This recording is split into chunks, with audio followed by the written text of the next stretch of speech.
Well, we're going to dive into this big business breakdown on Walgreens, formerly known as Walgreens Boots Alliance. WBA. And Walgreens integrates retail with healthcare services. And so for those of you who maybe aren't familiar with Walgreens or need a little bit of a refresher, Walgreens has a business model that includes three segments: pharmacy, retail, and wholesale. And I'm going to ask Jenny Ray to go over some of the high-level stats in just a minute, but let me just define these three segments so we're all on the same page. So the pharmacy segment of Walgreens business sells prescription drugs and provides pharmacy-related services. I think what's important for everybody to know here is that it's 63% of Walgreens' total revenue. So almost 2/3 of Walgreens' revenue comes from its pharmacy segment. Walgreens also has a retail segment. So they sell healthcare and other retail products, including non-prescription drugs, beauty products, toiletries, general merchandise. I think all of us probably have been inside of a Walgreens. We know that there's a wide selection of merchandise available to buy just over the counter. And that retail segment of Walgreens business accounts for 23% of its annual revenue. So about a quarter of its revenue comes from retail. And then the remaining 15% of Walgreens revenue comes from its wholesale and other line of business. So its wholesale line of business was formed just 5 years ago in partnership with McKesson, right? And so Walgreens owns a 70% controlling equity interest in this kind of combined wholesale business.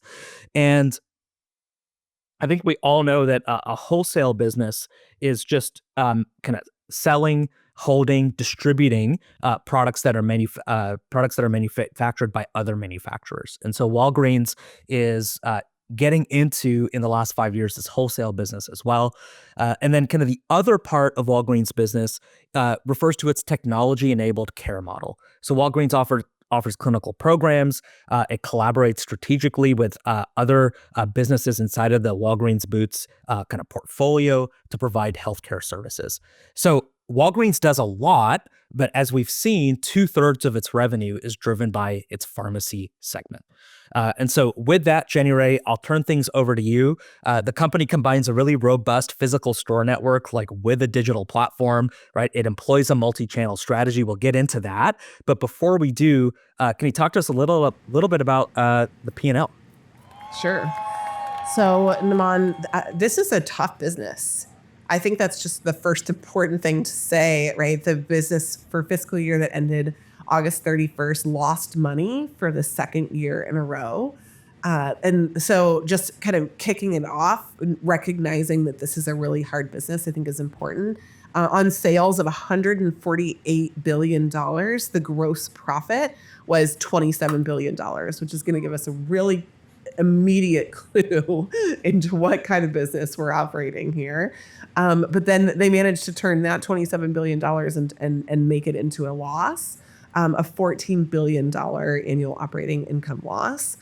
Walgreens has an unbelievable store footprint, one of the strongest in the world, over 8,500 U.S. stores, and they don't actually cite their international stores. They say several thousand. But we can assume that it's on approximately around 50% of the scale.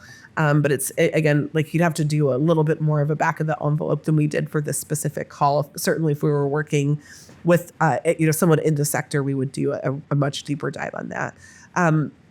They have store closings planned because of these operating losses. And I'm going to just, right away put a note in the sand. I'm going to just kick off with a hot take, which is I think it's necessary. And I also think that it's not going to fix the business. Right. I think it's kind of one of those things where you can't keep bleeding money.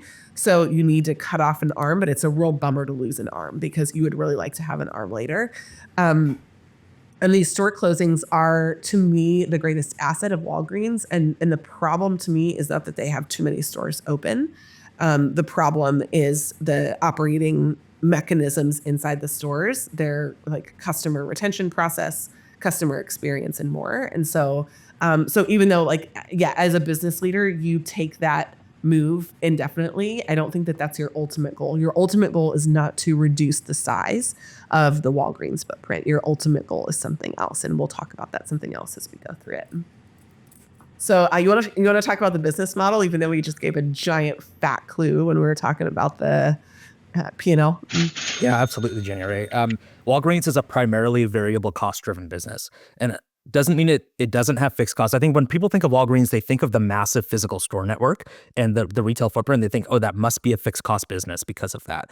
But when you look at the P&L, you find actually that for every prescription that Walgreens fills, for every transaction that it facilitates, for every product that it sells, there is an incremental cost to that prescription being filled, to that product being sold. And that is a much larger share of the pie when it comes to Walgreens cost structure than its fixed cost footprint. And so Walgreens is a primarily variable cost based business that changes the way you look at the business. It changes the way that you think about turning the business around, and it changes the way that you think about what's important in terms of price versus volume. So if I'm a primarily variable cost based business, I'm looking to maximize the revenue that I can from each individual transaction and customer interaction versus just primarily thinking about volume. And so I think as we move through our discussion today, we'll be thinking more about Walgreens through that variable cost-based lens, and you'll see how that affects some of the metrics that we've thought about in terms of how to turn this business around.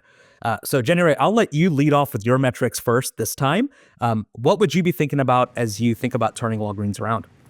First, a story. So the reason I wanted to put Walgreens on our radar is that I went into a Rite Aid recently. I love Rite Aid's ice cream, even though it's kind of weird and they serve it to you basically in a giant square. I love the fact that they have it. I think that the flavors are delicious. And my kids and I do ice cream Fridays regularly. And so that was our choice for ice cream Friday. And when I walked into the Rite Aid, the stores were basically, the shelves were empty.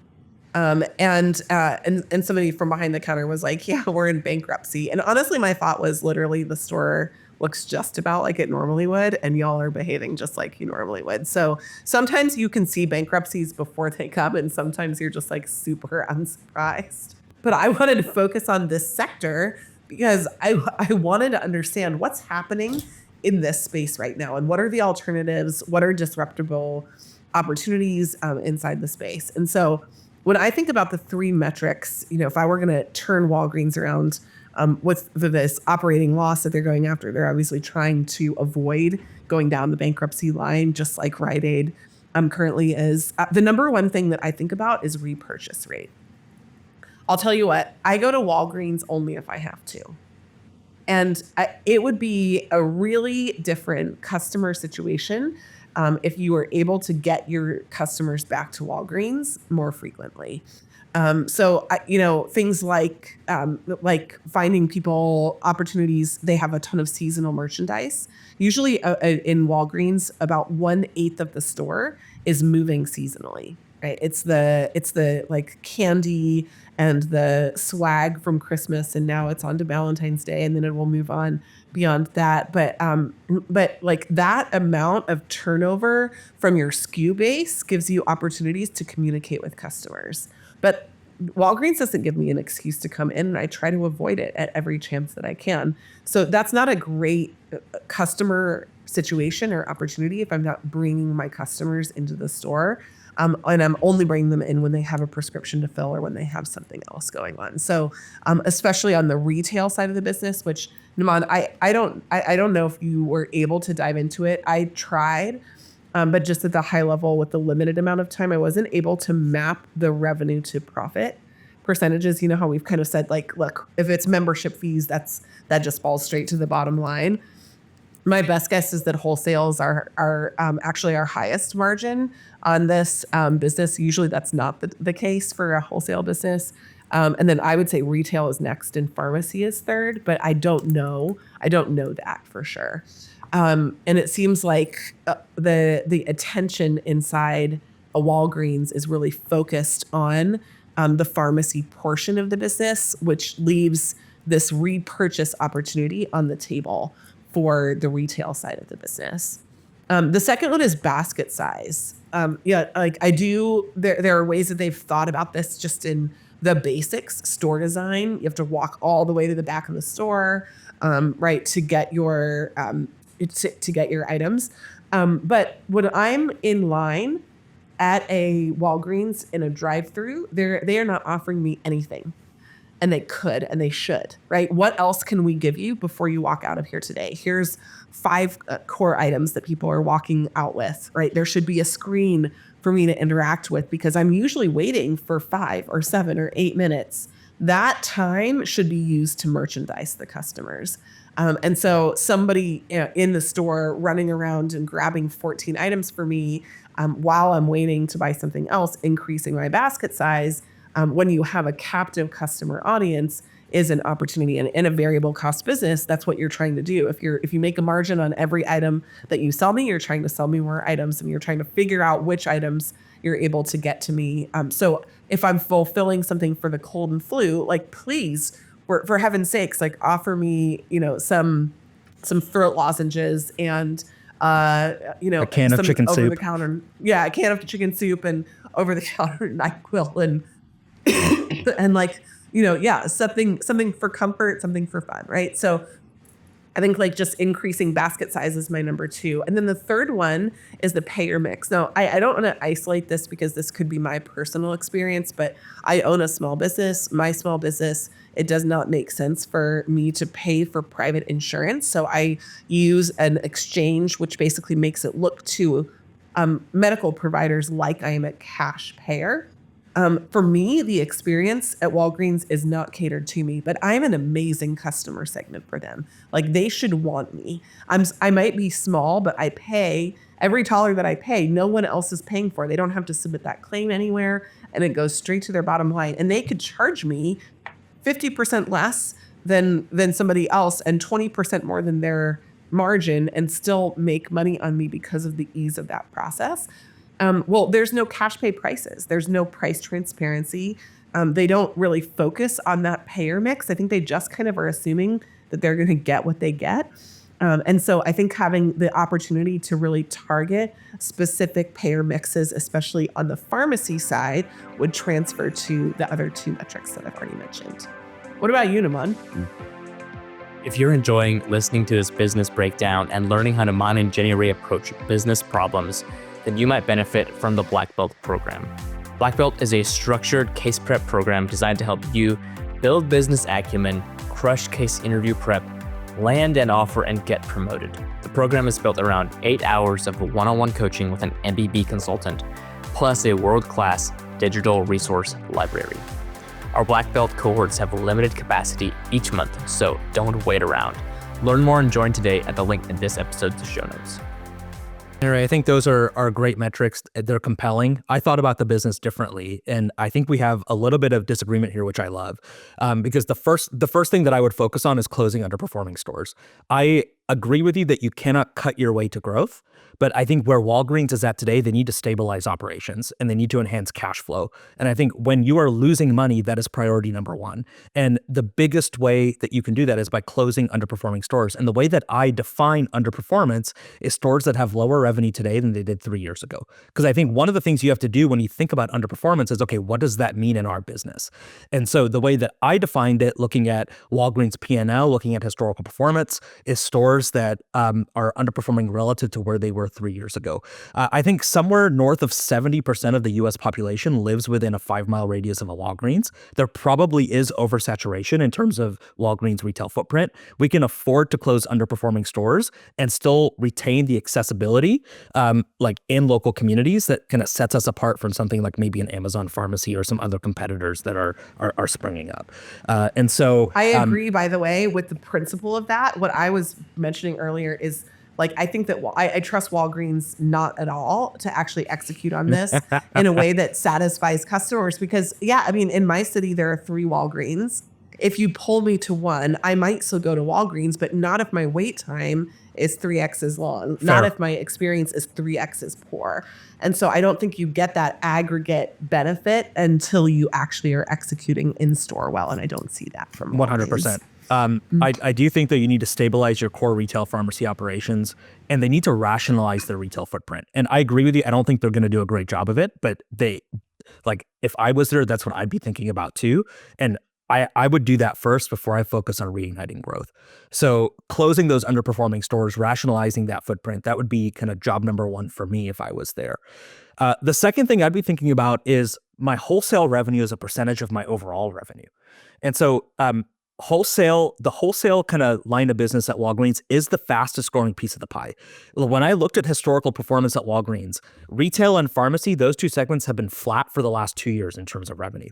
So like growth is coming from the wholesale side of the business. And you're right, that's also where a lot of the margin is coming from. And so again, just to reorient everybody, wholesale is the business of purchasing, storing, and distributing products from manufacturers to customers. And so I think even if we rationalize and reduce our retail footprint, we still can use that as a competitive advantage and use those locations as distribution hubs. And so I'd be thinking about wholesale revenue as a percentage of overall revenue and continuing to accelerate the growth inside of that segment of the business. The third thing that I'd be looking at is percentage of my revenue that comes from e-commerce. And I think this is now where we're starting to get to like the customer experience, right? The wait time. You were talking about, like we should be looking to increase basket size by offering, right, throat lozenges with the prescription, right? I think an easier way to do that is through e-commerce and through kind of AI and machine learning driven recommendations that are like automatically kind of populated depending on what you have in your cart. And so I think the biggest threat to Walgreens pharmacy business is Amazon Pharmacy. And so I think that they need to fundamentally rethink some of their business model, right? And I actually would not be trying to increase foot traffic to bring people back into the stores as much as I'd be focused on growing the percentage of sales that are completed via my app or completed via e-commerce. And I would start to think about if I could offer prescription delivery, right? When I look at the Walgreens consumer, I see a consumer that is typically lower to middle income, right? And so I think that there's an opportunity there to maybe like to capture that consumer away from Amazon, like if that particular demographic isn't able or willing to pay for a Prime membership.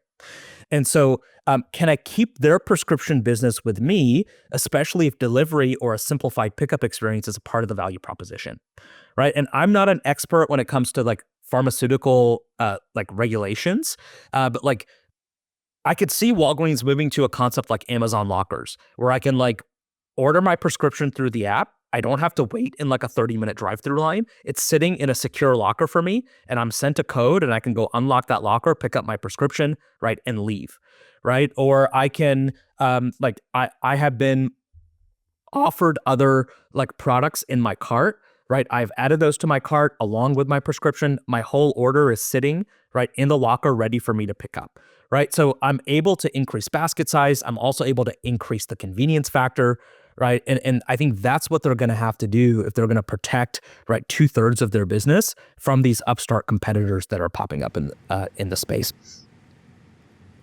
That's good, Namaan. Yeah, I think recognizing that the main reason that people go to Walgreens is you're sick and you need a prescription. And then the other stuff is gravy. You cannot refocus your business onto why someone else would come into the store. So when we focus on hot takes, I really think we're going to see a complete modernization of the customer experience inside the Walgreens. And actually, I have like a way too far hot take that I'm not 100% sure is going to happen, but I think there's something on it. I think you're going to be able to get food at somewhere like this, and I think it's going to be a really simple offering, like for real milkshakes and hot dogs or something like that. But I think anytime you have a drive-through mechanism, you're going to, what you want to think through is how many customers you can process through, but also how much you can get them out the door as they're going through. And so I thought, like, what is something that Costco has, Costco Pharmacy, that other people don't have? They have, you can also grab a hot dog when you're there. It's like a one-stop shop type of item. And so if I'm going to wait in line for those minutes and I'm thinking about what else I might want to purchase, some like limited amount of either co-merchandising where you have a Starbucks in the store, where you have a very like lightweight, Dunkin' Donuts or something like that, right? Where you're like where you're creating these co-reasons for orgs to exist, I think would be massive. And I expect to see probably like a third reduction in SKUs in store, and then a movement toward this increase in basket size, but more like bossy recommendations, right? For using AI. Hey, you're here for this. You probably also need these 3 things. You bought this last Christmas. You should buy it again this Christmas. just more. And I would love for them to be more intelligent about me. I think I would spend more money with them if they were. I like that. I was in Pennsylvania this last weekend. I had lunch at a Sheetz. If you don't know Sheetz, it's a gas station, right? So I could certainly see people, picking up some comfort food as they're picking up their medicine at a Walgreens. My hot take is a little bit different. I think Walgreens is in 2025 going to split from the parent company, and I think they're going to be taken private. So when you think about private equity in the US, they're sitting on $3 trillion right now of unallocated capital. That is a hell of a lot of dry powder. And I think that like Walgreens is an attractive target for private equity to come in. And going private would give Walgreens the breathing room that it needs to streamline its operations, to cut costs, to reimagine its business model away from the scrutiny of the public markets. And so my hot take is I think Walgreens is private by the end of this year. Love it. Well, just to wrap it up, this is a tough business when you're trying to, utilize a highly regulated pharmaceutical sector and pharmaceutical service. You have certainly staff requirements that can be really challenging to fulfill. You're trying to create a working environment for the staff members, but you're also using 95% of your footprint for something totally different. I think I think what both of us are feeling is that Walgreens is unfocused with what it needs to do. It hasn't done what it thought it needed to do. It knew that it needed to grow revenue, but it did it in a way that where it didn't focus on that margin growth on the variable cost side. And so thinking about how can we get everybody who comes in the store to spend more is a different premise than how do we acquire new customers. And I think just for the season that they're in, Walgreens is ripe for disruptions. Thanks for tuning in to this episode of Business Breakdowns. We record these episodes live in front of an audience, and you can join the next one. Just check us out on LinkedIn or YouTube to tune in. In addition, let us know which company you'd like to see profiled next. Just shoot us a quick email, team@managementconsulted.com. Thanks for tuning in. We'll catch you next time.